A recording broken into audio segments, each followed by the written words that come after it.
Hey, thanks. Welcome to Dealing with the Howards. Here with Tom and Kathryn. We're talking a little bit about today one of our earlier deals that were kind of funny, and we'll talk not only about the deals but also how we're running our company, how we got there, that kind of stuff, how we earned the money that we earned, and that kind of thing. And but anyway, talking about deals, I had a funny one. Everyone comes and talks to me like, how do you find these deals? How do you find these deals? And the funny thing is they imagine that it's like, a lot of people, I think it's like, they think it's like hunting. I'm hunting for deals. I'm going out trying to find things to do. And I talk to people in the industry as well that's like just trying to get in the industry, and they're trying to find deals to make. And a lot of the private equity firms, quite frankly, are out there running around trying to buy up companies, and they're literally, quote unquote, hunting for deals, doing like outbound calls and stuff. And those are great, but one, you're probably going to pay through the nose for those if they close at all. Two, it's going to be really hard. You got to go through like 500 deals just to find one that might come through. But anyway, what I tell people is it's not hunting. It's not, don't imagine it like spear fishing or like, being a sniper or something. It's about farming. Mm-hmm. And the crazy thing is that, in order to get to this level of success that we've had, it's like you spend a lot of time helping people and talking to people and building relationships. And the crazy thing is, like, you might help somebody for like 5 years. And then in year 6, they call you and they're like, hey, I want to do a deal. Yeah. And I'm like, okay, that's fine. We'll take it. And the funny thing is that 90% of the time you're helping people and nothing comes of it. No deal happens. Yeah. And oh, darn, like I just help people and oh my gosh, nothing came of it. It's like, who cares? You're just a good person, being nice, helping people. And I got to tell you, so one of them was called Vern's Plumbing. Vern Ingram called me every year for like 5 years. Hey, I'm selling my business this year. I'm like, Vern, okay. Then we go through the whole deal and we look at his financials and blah, blah, blah. And the deal doesn't go through. And it's like, oh my gosh, okay. Finally, I'm doing a deal. It's a couple years ago. I drive up to Sacramento and I get a call. And it's Vern. And I'm driving to Sacramento to close a deal in Sacramento. We were buying a plumbing company up there to add to our AC company, right? I know that you've had tons of fun up in Sacramento running stuff. Sacramento's a huge opportunity for us. But anyway, Vern calls me. He's like, hey, I'm going to do a deal. I want to sell this year. And this is like December 18th. And it's always like, oh my gosh, we're gonna make this happen. And I'm like, okay. He's like, Tom, this time I'm serious. If you don't do a deal with me this time, I swear I'm shutting the place down on January 1st. And I'm like, Vern, this isn't a good way to start a negotiation. But thanks for the heads up. Yeah. Kathryn, oh my gosh. So anyway, I'm driving. I'm like, hey, Vern, I'll be there tomorrow. So I'm like, I finished the deal up in NorCal. I turn around, I start driving down. And Vern's got like, well, you know Vern's, right? Mm-hmm. I mean, we still have some of his trucks and stuff out here, right? Yeah. So we drive down and he wants, I tell him, I said, hey, Vern, like, how much do you want for your business? He's like, I want $600,000. I'm like, okay. I haven't even seen the financials yet. I haven't touched it. Like, Vern, how much do you do in revenue? He's like, a couple million. I was like, okay. I was like 2.3 million.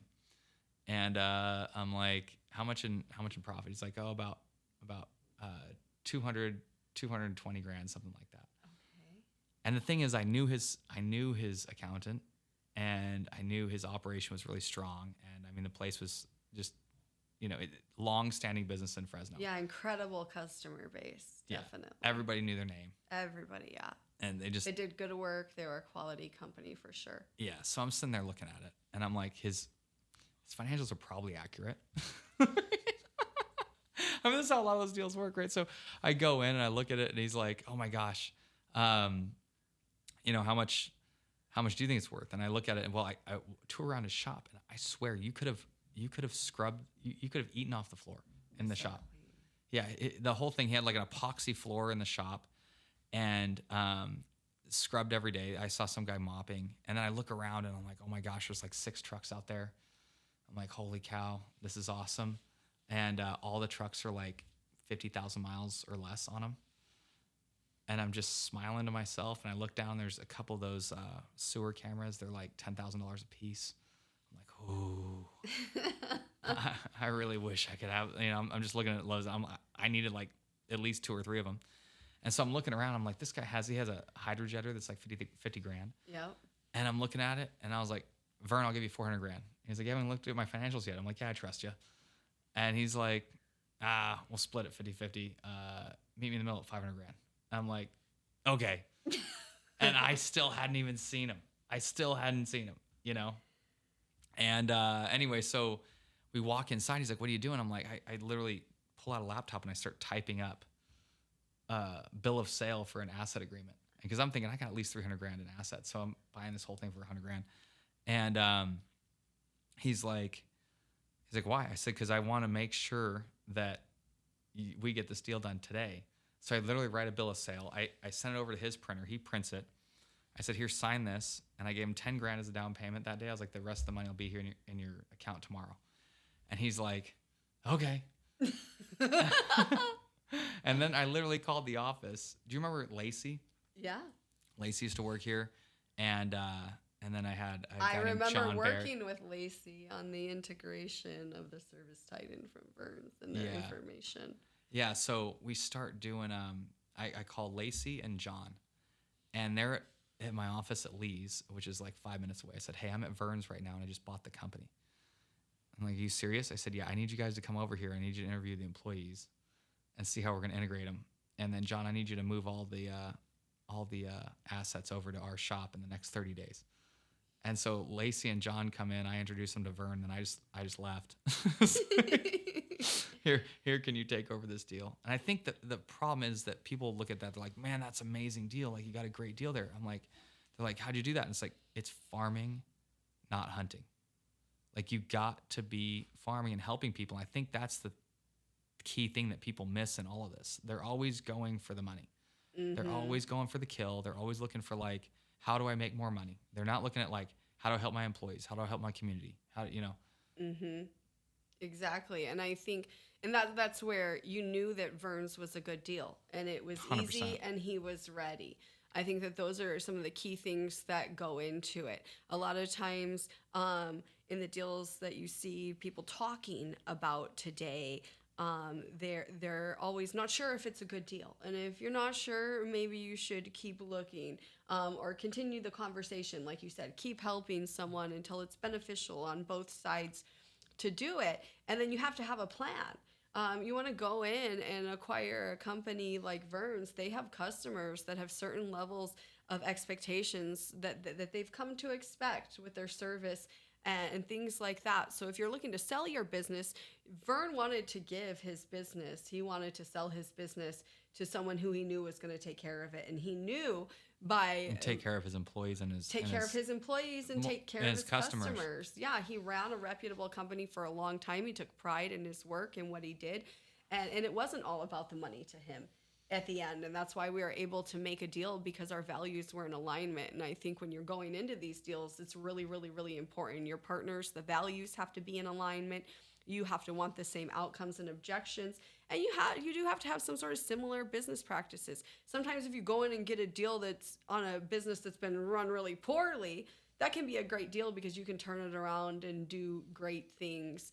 But sometimes, you really want to make sure that what they want and what you want are together so that you can deliver on the things. I think in Vegas, that was a lot of it too, that they came together because you weren't hunting.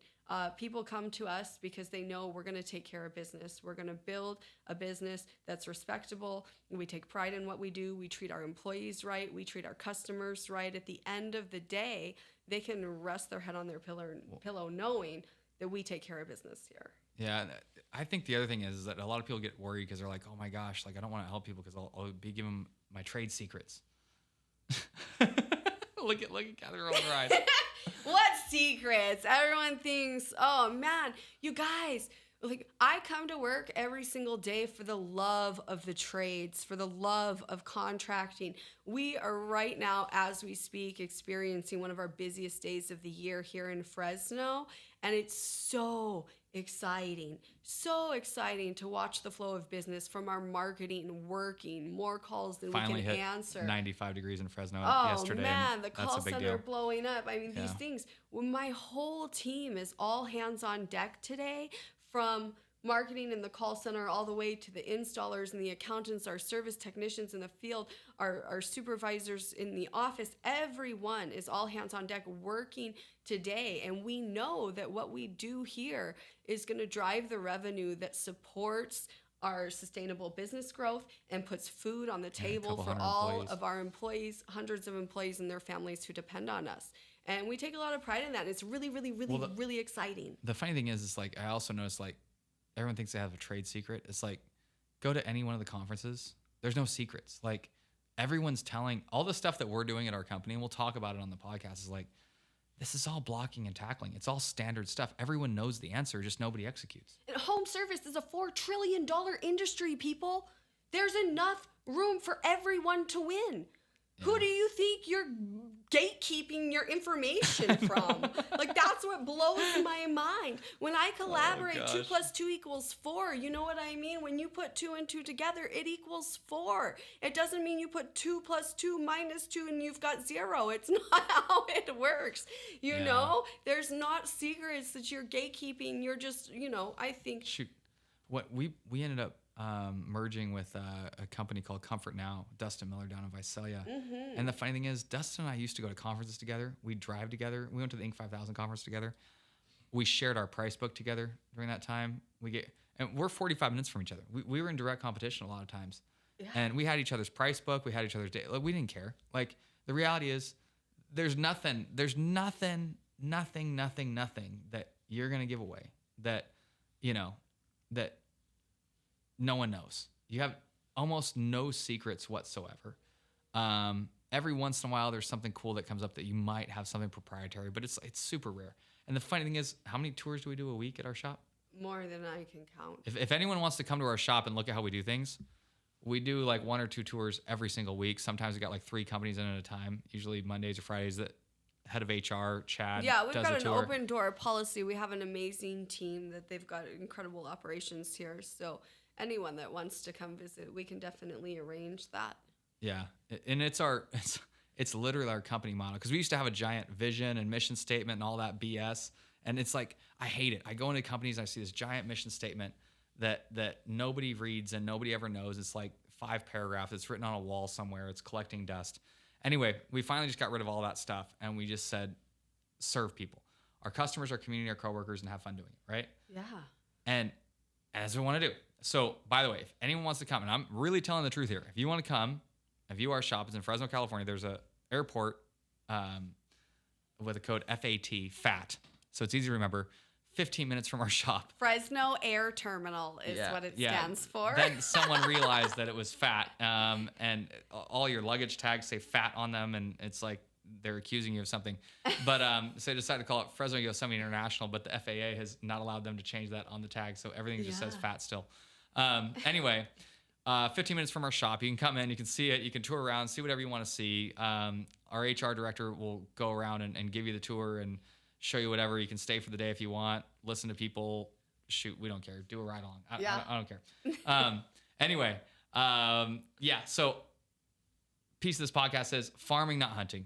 When people ask me like how I get these deals and how I find them and all that stuff, I'm not helping you or helping other people just to try to get your business. Mm-hmm. But if that's what happens in the future, it happens. It's just helping people continuously and making sure that you've got, great value to give them, and truly helping them and making it so that their business is better.